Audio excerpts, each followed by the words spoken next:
Hello, everyone. I'm Chuang. Today, we are going to draw the hind limbs of Deinocheirus. Like most ornithomimosaurs, Deinocheirus had 3 toes on its hind limbs. When drawing, we should note that its 3 toes weren't like those of other carnivorous dinosaurs that were on the ground. We know that general theropods had 4 toes, but the first toe had degenerated, so only the other 3 toes could bear weight. Deinocheirus walked in a similar way to other carnivorous dinosaurs, but we should note that its toenails weren't very sharp. Instead, they were shaped like blunt hooves. When drawing, try to draw the toenails as flat as possible. The feathers on its legs probably covered the upper thighs, and we learned this from the Ornithomimus. Now let's draw the hind limbs of the Deinocheirus.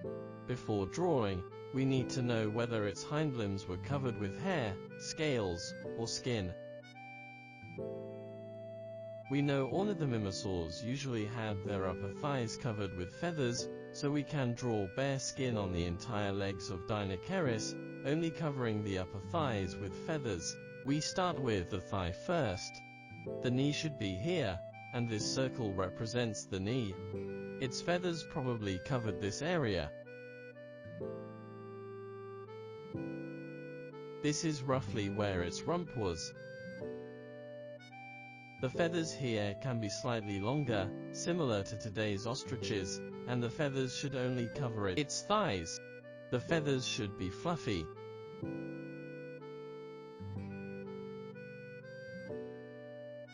We can complete this knee and draw a near circular shape with loose lines.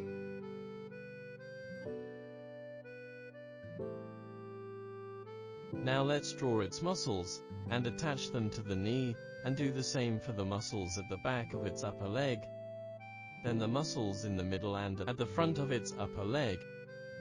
If you can't remember the muscles, you can simply draw 3 groups. Now let's move on to its lower leg. First, draw a shape like this from the knee down to signify the outline of the lower leg. The calf muscle was bulky all the way to the ankle.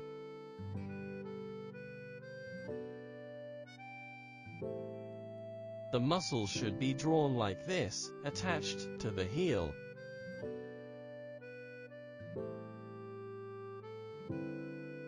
A few folds can be drawn on the instep. Then draw the sole of its foot. The sole of Deinocheirus was different from that of humans. Human soles can fully step on the ground, whereas the soles of Deinocheirus stood vertically. Then we move on to its toes. Deinocheirus only had 3 toes, which was quite different from most theropods. Theropods generally had 4 toes, with the first toe hidden inside. As we are drawing the lateral leg, we cannot see the inside. But Deinocheirus didn't have this inside first toe. When drawing the 3 toes, let's draw them like this first, and then draw its toenails. Deinocheirus toenails were quite blunt, not sharp like those of Tyrannosaurus rex.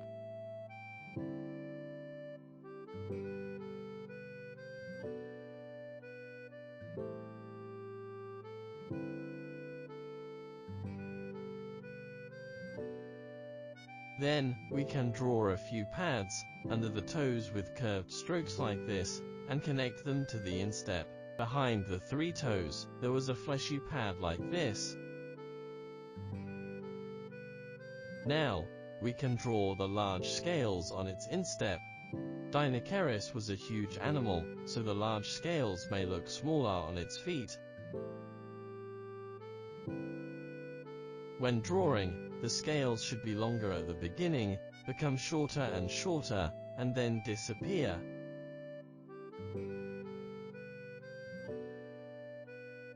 Where the toes forked, these large scales wouldn't exist at these bending parts. Next, let's connect these scales. The same goes for this. In the beginning, we can draw the scales slightly short, then they get longer and longer until this point. Afterward, they become shorter and finally disappear. The same around here.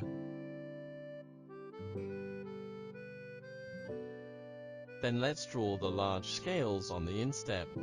These large scales were very short and dense at the beginning, and then they got longer.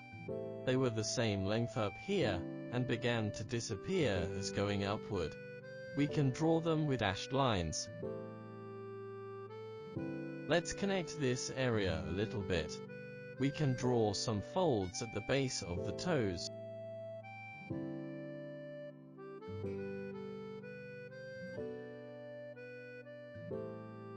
Now, we add more details by drawing scratches on the toenails.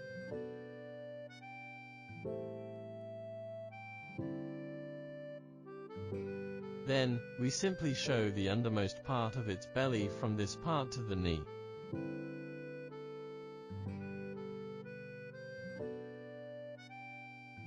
Lastly, we can roughly outline its other leg.